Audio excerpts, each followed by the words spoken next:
All right, everyone, welcome to the Tonto's Demise Week 1 Recap 2017. Tonto year number 15 already. As we started from humble beginnings back in 2003, and now here we are in 2017 with year 15. Great draft this year. We had a lot of fun. I think everybody really had a good time, good food. Thanks to Gags again on behalf of everybody, I'm sure. They've already said it many times on the lineup. Everything was really good. Your hospitality was much appreciated, and we presented you with the trophy. And after a long wait, all summer long, but what else? Besides the draft. We changed a few things, as you know, the waivers. We do auctions now. We changed. Next year is going to be quite different because we're doing the everybody gets everything next year, so it's going to get a little bit out of control in terms of the draft and keeping score. But that's next year. Let's worry about it next year, right? So you have to bear with me here. I spent the last week, every day of the last week with Justin, and he has done me the kindness of passing his cold along to me. So you'll have to bear with me with any sniffles and sneezes that might come along here during the video here. So let's get right into it. And always, we start with the defending champions matchup in week 1, and that was the draft host, Gags, trying to get off to a good start here. Unfortunately for him, the Hurricane took away 2 of the most integral cogs in his machine, Jameis Winston and Mike Evans. And he was going up against Disco, who also did not have Jarvis Landry. And was there anybody else? Oh, he did not have Beckham Jr. because, as we knew at draft time, he was injured and was still not fully recovered enough to play this week. So Gags, actually, he had to plug in Eli Manning and Sterling Shepard. So you still had a quarterback to receiver connection there. But unfortunately, Eli Manning was pretty terrible in that game. No touchdowns. He did have 29 completions, I see, but no touchdowns, 1 interception. Shepard actually did okay, but it was not nearly enough to compete with Disco this week, as the final score of this matchup was 152.3 for Disco and 109.4 for From Gags to Riches. Quarterbacks, we had Stafford again versus Eli Manning. Stafford had 58 to Manning's 37. Disco's wide receivers, he had Amari Cooper, Michael Thomas, and Martavis Bryant. Cooper, 17, Thomas, 10, and Bryant, only 3.5.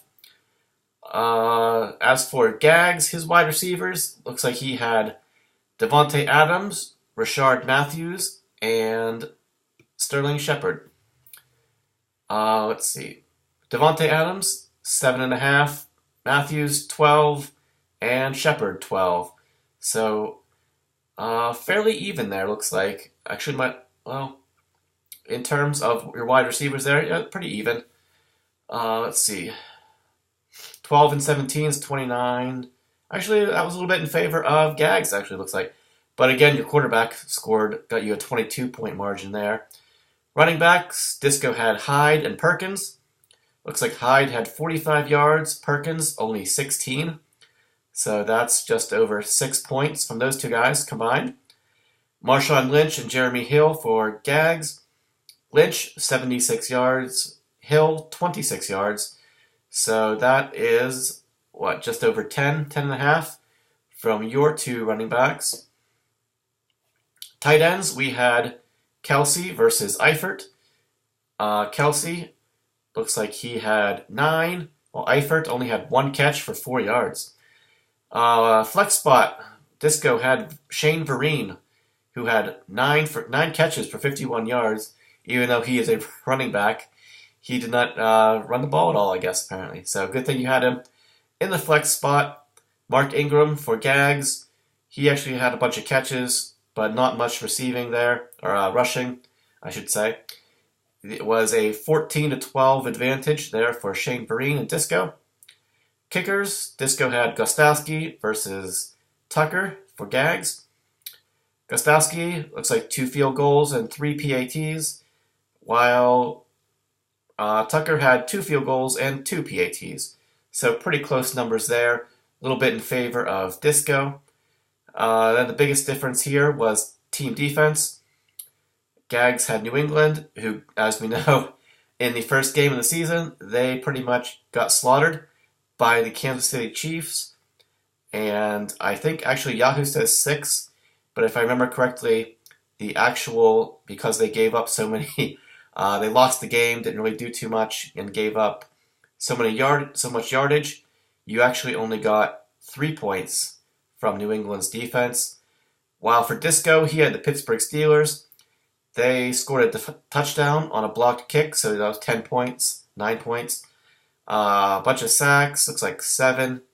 Did pretty well in terms of, I don't know if they had any turnovers or not, but they give up a decent amount of yardage there, but Yahoo says 25. I think it was a little bit more than that. But it was more than enough to get Disco the win this week, taking down the defending champion. So actually, gonna say from first to worst here, as Gags in week 1, he finished his week 1 in 12th place, and he, as you probably already guessed, is the knockout. He is knocked out from the pool here in week 1. So if Gags was hoping to win the pot here for the back-to-back championship thing that we started last year, no worse way to start off the attempt for that here. So, but the good news is your team should get better, as those guys, you obviously don't have to worry about Winston and Evans having a bye week here for the rest of the year. So they're going to be in your lineup every single week, barring injury, of course. But so you should be good to go on that front. So this is only week 1. As for Disco, he'll take the win, considering he did not have 2 of his juggernaut receiving core here. Said again, he didn't have Beckham Jr. or Jarvis Landry, and he was so disappointed that he had to put in Martavis Bryant as his 5th string wide receiver here. So, even though that Disco, your big guys didn't do too much, but it was still enough for a win. So you get those guys back. Better days are probably ahead for you as well. All right, next matchup, we had the Huber brothers going against each other. And this one wasn't decided until Monday night, as Jimmy had a couple guys still left to go for the Broncos and Chargers. But fortunately for him, he wasn't trailing by too much over Everybody Ertz, who I just want to say, Jay, you should probably change your name because you don't have Zach Ertz this year. So you might want to come up with some sort of pun on the name of one of your actual players this year. Just a suggestion there. But anyway, like I said, Jimmy did get enough. He was only down, let me look here. He was down about 15 with Emmanuel Sanders, Melvin Gordon, and C.J. Anderson all left to play here. And they were able to cover that, looks like by 11. So they got about 26 points. Final score here was 131, an even 131 for New Gods Mad Titans, while Everybody Ertz is at 120.65. Quarterbacks, yikes. For Everybody Ertz, he had Flacco because Andrew Luck, as we all knew, was injured coming into the season. And somehow Flacco, in a win, in a game where they won 20-0, he only completed 9 passes for 120 yards. One was a touchdown, and but he only got you 16 points. 16 from your quarterback. That's probably going to, I mean, no question about it, that was the determining factor here on the matchup. The 30-point swing in favor of Jimmy here in terms of quarterbacking. You get, even if you, so all you needed was 30 points from your quarterback, and you would have won this one. Mariota, he had 46.5 to Flacco's 16. Wide receivers for New Gods Mad Titans, he had Terrell Pryor, Michael Crabtree, and Emmanuel Sanders. Pretty good trio there. Pryor, 12.5, Crabtree, 14.5, Sanders, 5.5. So that is about 32, 33 from your 3 receivers. As for everybody Ertz, he has Julio Jones, Golden Tate, and Jordan Matthews. Jones and Tate, pretty good. Matthews, kind of a big question mark this year. Changing teams and everything. We'll see how that goes. Julio, 10.5. Tate, looks like he actually had 20.5 because he had 10 for 107. And Matthews, only 2 catches but 61 yards. So 8 points there. Looks like you got about 40 from your wide receivers. Running backs, said New Gods had Melvin Gordon and CJ Anderson. Let's see. Gordon, only 50 rushing yards, but he did catch a touchdown, so that always counts there. So you got 11.5 from him. And as for Anderson, he had 80 yards, so 8 points there. So what is that? About 19.5 from your 2 running backs. Not too bad. Everybody Ertz, he had Fournette and Forte. Fournette just getting exactly 100 yards rushing, plus a touchdown, so you get the bonus there. 19 points for him. While Forte looks like he only had 16 rushing yards. So that would be just over 20 then, I think, from your running backs. Tight ends, let's see, Jimmy had Jason Witten, while you had Jimmy Graham. Jay, I guess. Jimmy had Jason, and Jason had Jimmy. How does very interesting that how this tight end situation worked out for the Jimmy and Jason Hubers, who have Jimmy and Jason tight ends. Interesting. I'm sure you guys planned it that way, right? But anyway, Jason Witten, 19 points. Jimmy Graham, 3.5. Not too much there, big difference. The flex spot, we had Le'Veon Bell versus Devontae Freeman. And unfortunately for Jay, Devontae Freeman did score a touchdown. And the Devontae Freeman effect is not in effect this year, I guess, because every time Devontae Freeman usually scores a touchdown, that means Jay gets the win that week. But perhaps that has ended. The Devontae Freeman effect is no longer in effect, I guess. Because besides that touchdown, he didn't do much of anything here. So, let's see. 12 points for Freeman. But speaking of not doing much of anything, we had Le'Veon Bell in a great matchup on paper versus the Cleveland Browns, coming back, playing this one season, I think, on his franchise tender or whatever it is. He doesn't want to sign a contract. He just wants to play and prove himself this year. Well, he started off pretty poorly with a 30-yard rushing, 15-yard receiving performance. 7.7 from Le'Veon Bell this week. Perhaps one of the lowest scores he'll ever have in a game which he is not injured in. So anyway, then we had kickers. This one was actually way in favor of everybody Ertz, as Sturgis for the Eagles. Looks like he had several longer field goals. A couple of them. He had 12 on Yahoo, so it's probably, of course, a little bit more than that, thanks to the fractional points. Excuse me. And then Boswell for Jimmy, he only had 3 PATs, no field goals there, as Jimmy had to get rid of Janikowski, as he was placed on injured reserve. Speaking of injured reserve, Jays, now you have a kicker problem too, because looks like Sturgis is on IR with the possibility to return tag here. So you're going to have to find yourself another kicker unless you have one on your bench there, which is always a possibility with you Hubers who always draft a little bit out of the ordinary. with some unpredictability, let's say, more than out of the ordinary. But anyway, defenses. We had Seattle for Jay and Houston for Jimmy. Houston, they got absolutely stomped by Jacksonville. I think it was more of Houston's offense being the problem more than their defense.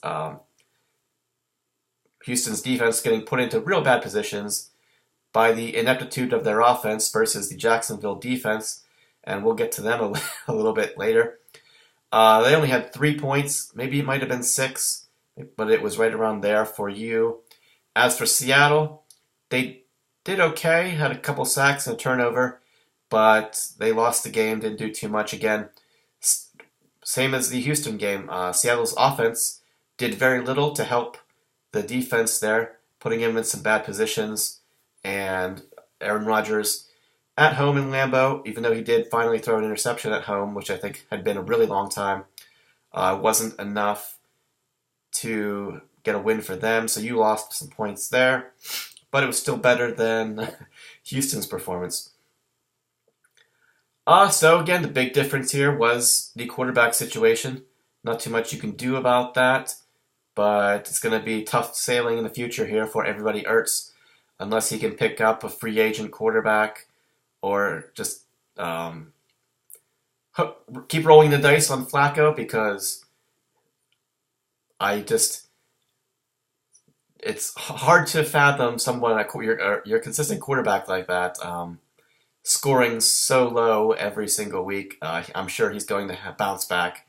It'll probably be his lowest score of the season. So it's going to be up to you to see what you want to do with that situation. So, and with the win for Jimmy, he is in 6th place, while Jay is in 10th place. Next matchup, we had the Dub C Hooligans versus the Shawshank Athletics. The Twerkin Bowl Cuts, I should say. And this one was won by the Twerkin Bowl Cuts. 145.75 to 136.05 for Dub C. Quarterback situation. Josh was probably pretty nervous after Thursday night because Tom Brady, he scored you just under 30. Only 16 completions, no touchdowns or anything in that pretty poor performance from New England there on Thursday night. And Kevin, he had Drew Brees, who even on a bad night still gets you 45 points. Only 1 touchdown in a tough situation there at Minnesota. Of course, the garbage time. Those points count just as much as the regular first and second quarter challenging times. There, all the stats count, so it doesn't really matter. The points all count. So garbage time hero, possibly this year, Drew Brees, and some of those receivers maybe. But so there's about a 16-point difference there between your quarterbacks. Shawshank's receivers: Kelvin Benjamin, DeAndre Hopkins, and Randall Cobb. Benjamin, 3.5, Hopkins, 18.5, and Cobb, 17.5. So that is about 40 points from your 3 receivers. As for Dub C, he had Des Bryant, Eric Decker, and Tyler Lockett, since Willie Snead was suspended for a couple games.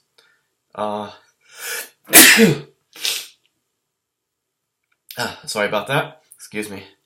Yeah. So checking to see if you had anybody from Tampa Bay. Oh yeah, you had Jacquizz Rodgers, who would have been in for the also suspended Doug Martin. You didn't have him. He would have been a pretty decent flex play. this past week, but you'll get a couple weeks from him. Well, I guess you'll get an extra week during the season for him because Doug Martin, I think he's suspended for 3 or 4 games. So this week would have been one of them. You would have had Doug Martin back by week 4 or 5. Now it'll be 5 or 6, I guess. Let's see. So your receivers said Dez, Decker, and Lockett. Dez 6.5, Decker 4, and Lockett 1.8. So just about 11 points from your 3 receivers. That was probably the difference here. So that was a big difference, 40 to 11. So 30-point swing in back over to Josh's favor. Running backs, Josh went with both Tennessee running backs because he could not play Jay Ajayi, who was on that bye. And was he missing anybody else? No, it doesn't look like it. So he went with, said Murray and Henry. No touchdowns for either guys, but it looks like, and Murray only had 44 yards and Henry had 25. So you got about 7 points combined from the Tennessee running backs. As for Dub C, he had Isaiah Crowell and Theo Riddick. Crowell had, he had 33 yards and he had a 2-point conversion.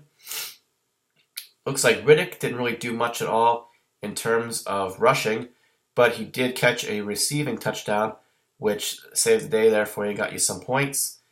Tight ends, we had Zach Ertz versus Greg Olsen.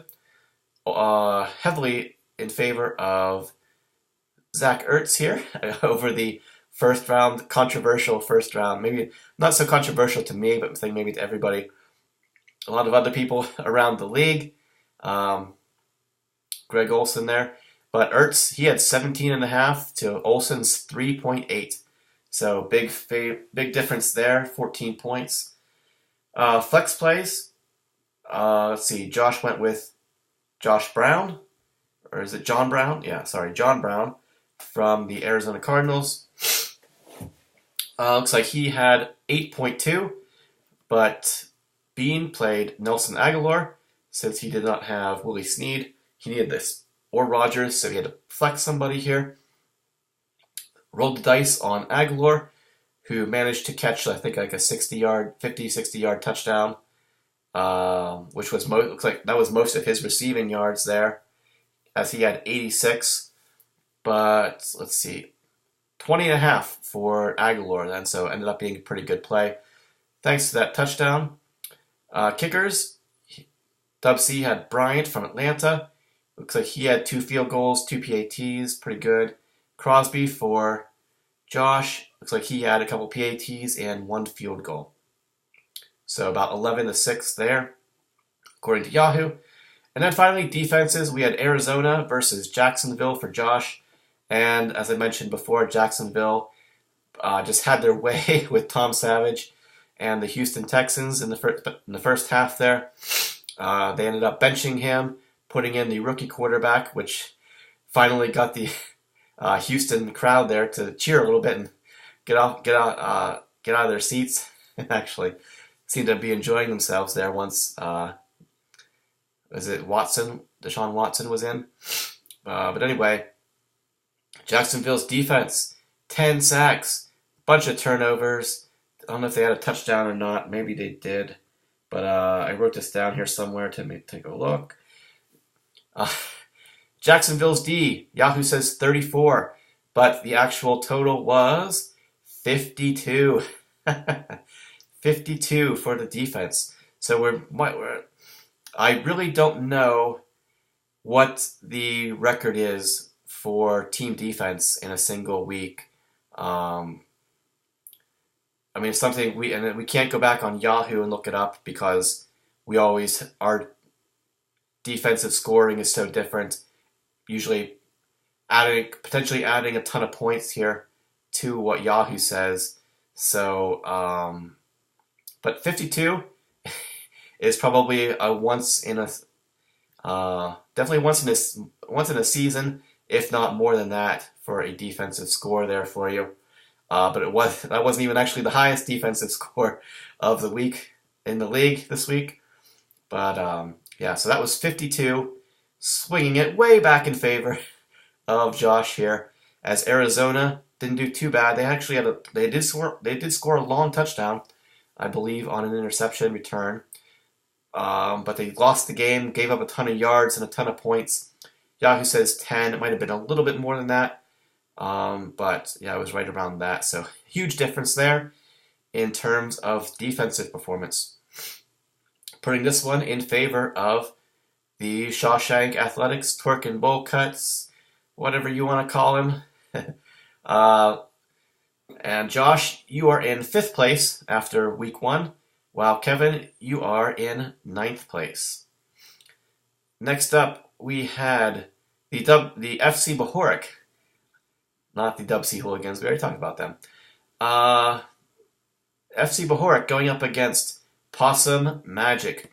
Could he work some magic from the patchwork lineup that Kevin Bean had drafted for him here?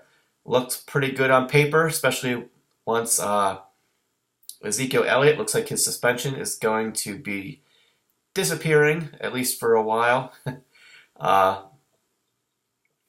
So Possum Magic, perhaps the most loaded running back core that we've seen in a long time.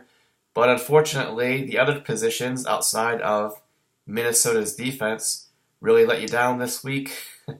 But it really take comfort in knowing that really nothing you could have done this week mattered, because Justin Bohoric's team, FC Bohoric, went bananas up and down his lineup. Even his bench players went crazy. He had probably the best week of his entire life in terms of fantasy football life. But in the 5 or so years that he's been in the league, this was probably his best. Said even his bench players did good. Gillislee scored a bunch of touchdowns. Macklin scored a touchdown. Blount scored a touchdown. Galladay scored 2 touchdowns. Sam Bradford scored 60 points.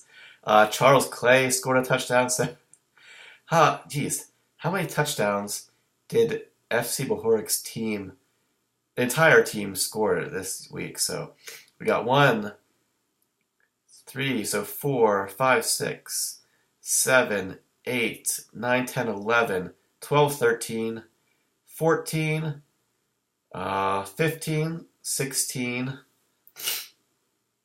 17, 18, 19. I'm counting 19 touchdowns from FC Bohoric's team here. Obviously, only about half of those actually counted, but it was enough to actually just about double up Possum Magic here. The score was 233.95 to 117.2. So yeah, if you would have doubled up Tree, that would be 234. So not quite, not quite doubling you up, but pretty damn close. Quarterbacks, we had Matt Ryan versus Russell Wilson. Matt Ryan, 45, plus he had a long touchdown there too. Also, FC Bohoric's tight end, Austin Hooper, an 88-yard touchdown. So that was +3 for him and +3 for Hooper. He only had 2 catches, but 128 yards.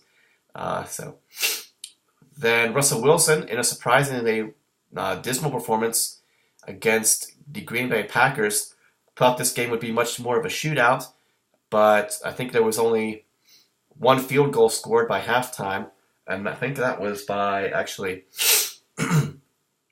Seattle there. But yeah, this one, it ended up being a pretty low-scoring affair, which is not good for you, and you wanted your quarterback to maybe throw a little bit more, maybe run a little bit more, at least get some touchdowns here.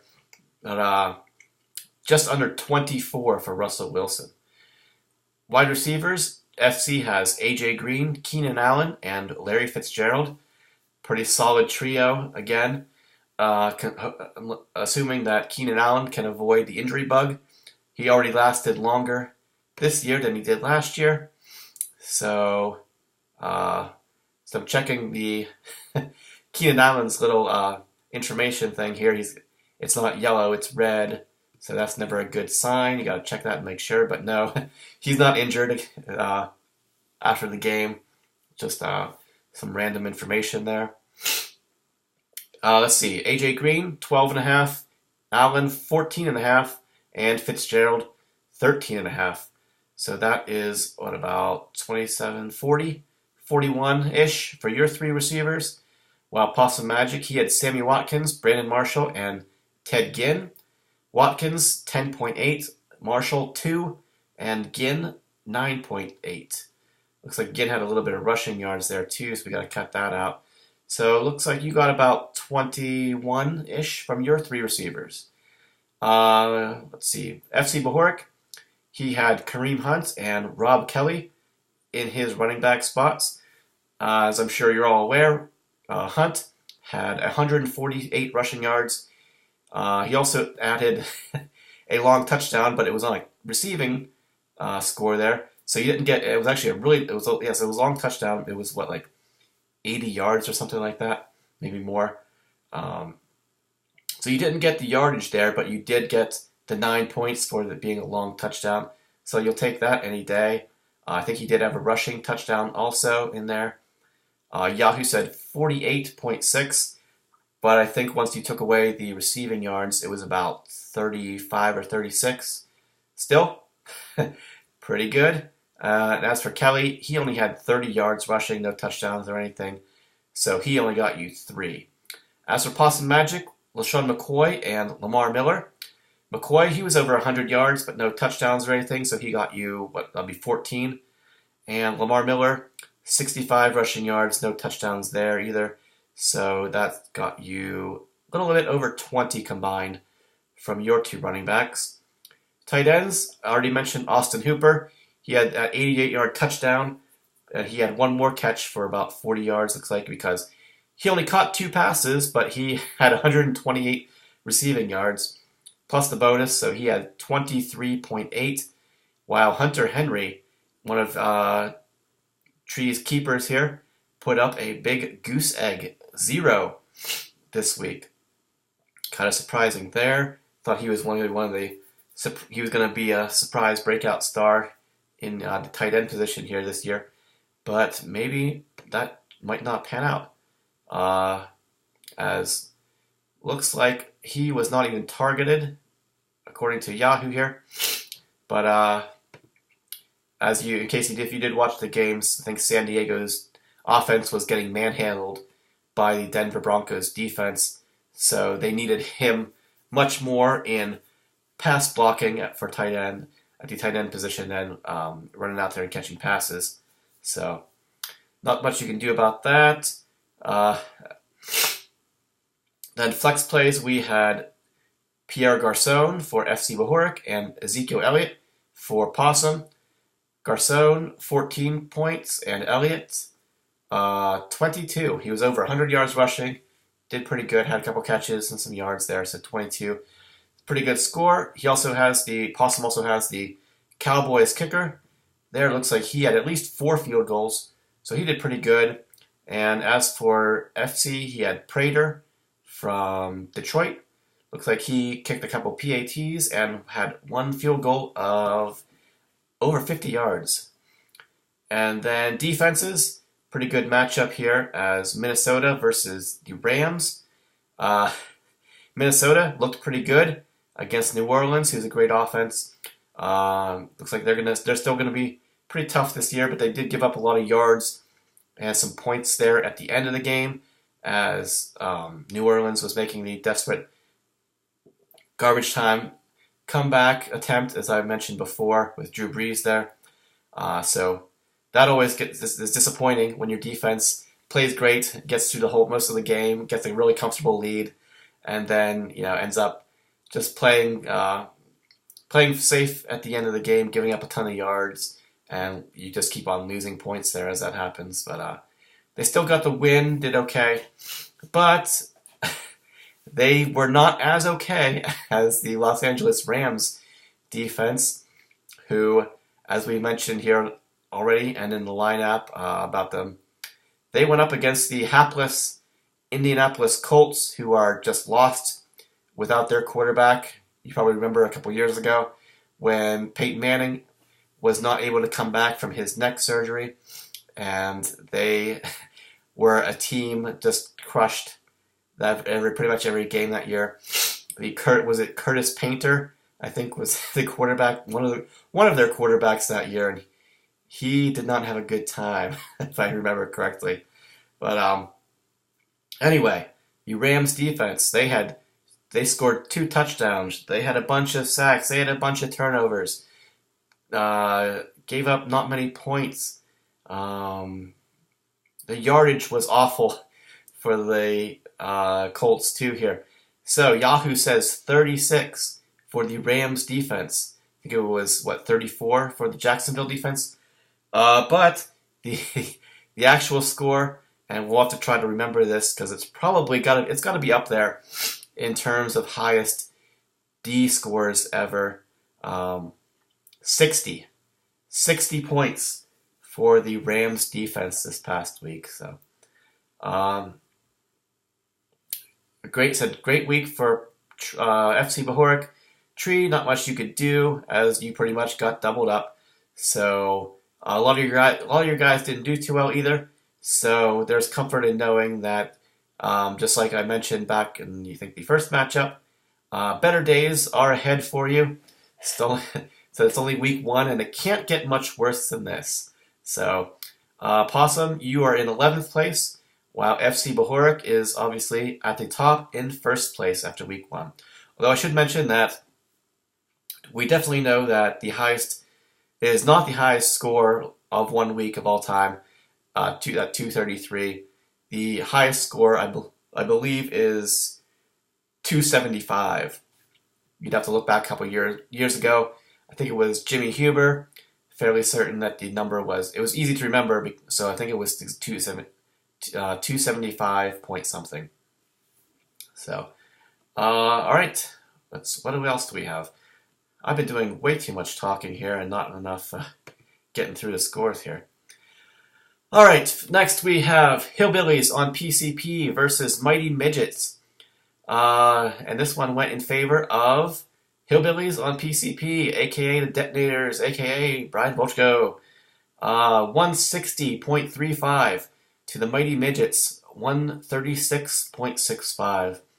And this one, an interesting matchup. Some interesting things happened in terms of lineups here, as Mighty Midgets did not have a kicker. Looks like his only kicker was from Tampa Bay, and obviously they had this bye week, so Mighty Midgets decided to roll the dice and not even play a kicker, which it's a 24-point difference. It wouldn't have mattered anyway, because there were some bigger issues that happened for Mighty Midgets here that cost him the win, at least most likely. Quarterbacks, Hillbillies had Ben Roethlisberger versus Aaron Rodgers for Mighty Midgets. Rodgers had 50. Roethlisberger had 41.5. Wide receivers, Brian's got the Big Ben to AB connection here. So Antonio Brown, I think he was the highest receiver of the week. He had 11 for 182. So 32.2, thanks to the yardage bonus there for him. So you got 74 points from your Roethlisberger to Antonio Brown combo. Not too bad there. Your other receivers were Demaryius Thomas and Chris Hogan. Thomas had 11.5, while Hogan only had 1 catch for 8 yards.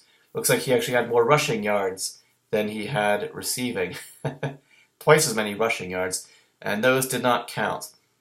As for Mighty Midgets, he had Brandon Cooks, Allen Robinson, and Jamison Crowder. Crowder looks like he lost a fumble, and he only had 3 catches for 14 yards in that game against your Eagles. So you're probably rooting for him. You were rooting for him and against him at the same time.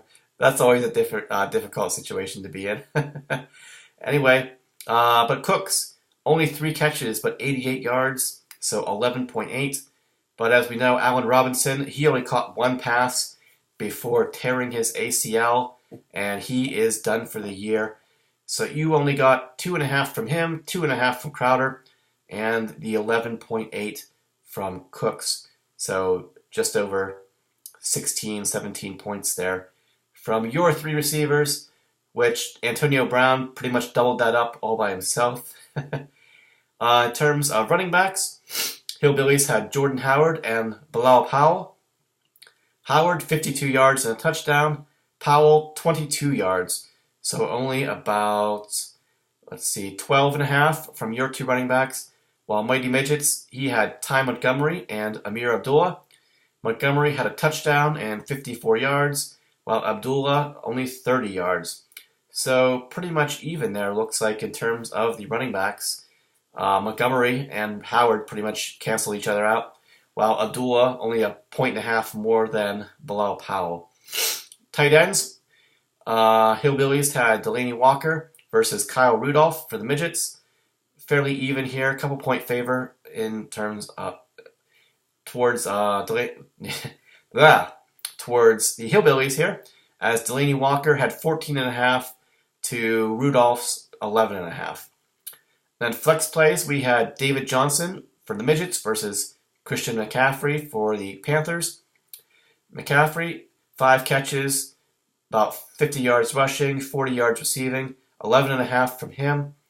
David Johnson, he got 13.1 points. He had 60 yards and 6 catches. So, as you know, he was always going to be a flex play no matter what here.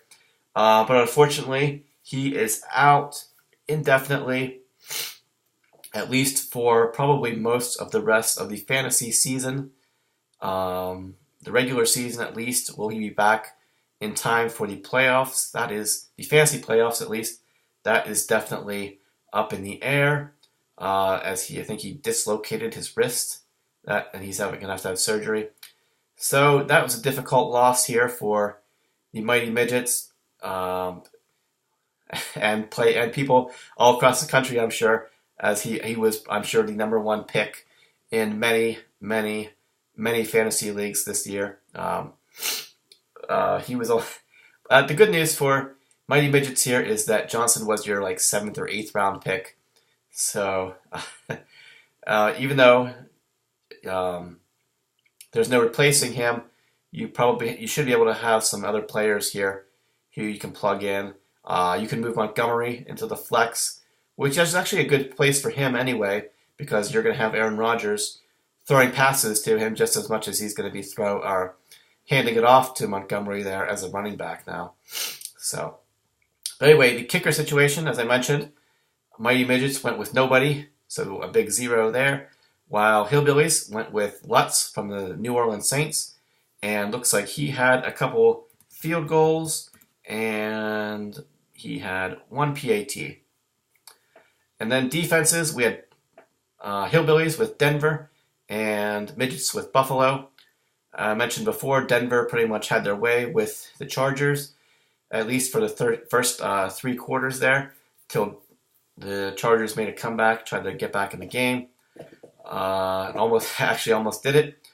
But Denver, let's see, they blocked a kick, which saved the game at the end there. Had a turnover, maybe some turnovers, some sacks, not too much. Yahoo only says 10, but it was sorry. Don't blame me. Thank Justin for that. Anyway. Excuse me. Denver, Yahoo only says 10. It was a little bit more than that, so since they got the win and did pretty well. Mighty Midgets, he went with Buffalo. Taking advantage of the Jets, hopefully being pretty inept this year. Buffalo, they did okay. Not a great score. Looks like they had a couple turnovers and a sack. Didn't give up a whole lot of points. Yahoo says 13. I think it was probably closer to in the low 20s, I think. So pretty good score. You'll take that every week, I think. From your defense, about a 20 to 25 is always better than some So they're not going to do that every week, but you'll take it instead of like a 3 or 4 or 6 points. 3 or 6 somewhere. Any single digit number is kind of disappointing there for your team defense. But I digress. I should. You guys are. I'm sure you guys are like, just get on with it. Just get on with it already. But anyway, Hillbillies on PCP. They get the win, 160 to 136, and you are in, Brian. You are in third place after 1 week, while Mighty Midgets, you are in 8th place, but also kind of reeling out of control here with the loss of 2 of your biggest players here. So we'll see what you can do. You can piece together from the waiver wire, or make some trades, or you're looking at your bench. Yeesh. Your bench, well, you got this Carson guy from the Seahawks. Maybe he'll have some better games. I think he was actually started in that game over Lacey and Rawls, who was injured. So who knows what might happen with him. But, yeah, you're pretty... You got some decent... I'm not even going to say, because it's totally up to you what your future is here with that roster. All right, and last but not least, we had the closest matchup, which was not decided until the very end, just about the very end of the Monday night games. We had Space Antelope, Matthew Detling, versus the Skellahor Isotopes, and Space Antelope sneaks this one out. The final score, 160.6 to 158.2. So a 2.5 point victory here. For Space Antelope quarterbacks, we had Cousins versus Carr, 35 for Cousins, Carr 43.5. Wide receivers, he had Space Antelope has Baldwin, Jordy Nelson, and Cooper Kupp. Looks like Baldwin 10.5, Jordy Nelson 21, and Kupp 17.5. So about 48 points from your 3 receivers. As for the Isotopes, Alshon Jeffrey, Tyreek Hill, and Stephon Diggs. Jeffrey 8.8, Hill 29.8, and Diggs 27.7, which is about, that's a little bit over 60 points, I think, from the 3 receivers there. Running backs, Antelope had Adrian Peterson and Terrence West. Peterson only 18 yards. West, he had 80 and a touchdown, so pretty decent there from him, but not so much from Peterson.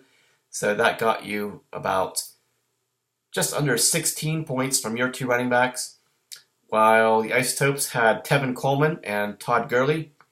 Coleman only 16 rushing yards, so basically even with Adrian Peterson. And Gurley looks like he had 56. What was his receiving? I think he had 40 yards rushing and a touchdown. So a little bit in favor of, a couple points in favor of West there, thanks to the rushing yards. Tight ends, we had Gronk for the Isotopes versus Martellus Bennett for Space Antelope. And this one actually was won by Bennett. 2 pretty low scores for these guys. 7.3 to Gronk, only 5.3. And then in the flex, Antelope had Dalvin Cook versus Jordan Reed for the Isotopes. Reed only 8.5, while Dalvin Cook ended up with 19.7. I guess I should say this matchup was actually, if you go back and look at the numbers, we were essentially tied until the very last, really the very last play of the Vikings game, where Dalvin Cook broke off got to the edge and broke like a 30-yard run there, which pushed him up over 100 yards rushing. So that 30-yard run plus the 100-yard bonus tacked on 6 points, which was just enough to be less than what I needed from my kicker, and he would have gotten it, but he missed a field goal there near the end of the game, and it was a 6-point difference, really, thanks to that Cook run at the end there. So I only needed that from my quarter. I needed 6.5 from my kicker, He got me to 5, and then he missed the field goal, so it knocked me back down to 3, and was the deciding factor in this matchup. Although, said McManus from the Denver was my kicker. Vinatieri from the Colts was Space Antelope's kicker, and he actually missed a PAT and a field goal, which negated his field goal, which was only a 20-yarder.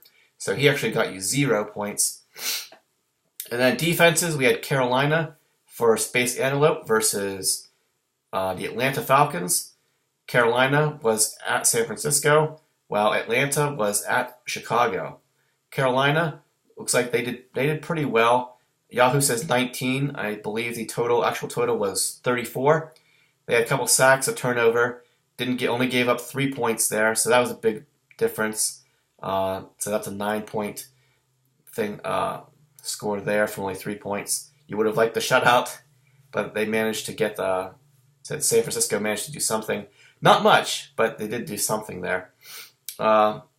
Unfortunately for the Isotopes, was hoping maybe from Atlanta at Chicago they would get some turnovers from Mike Glennon, or who knows if they would have ended up switching to Trubisky there at some point, hoping for some turnovers. But there actually were no turnovers. They only had 4 sacks, but they did win the game, gave up some points. So if they would have had 1 turnover, that would have changed the outcome of this game, but was not to be.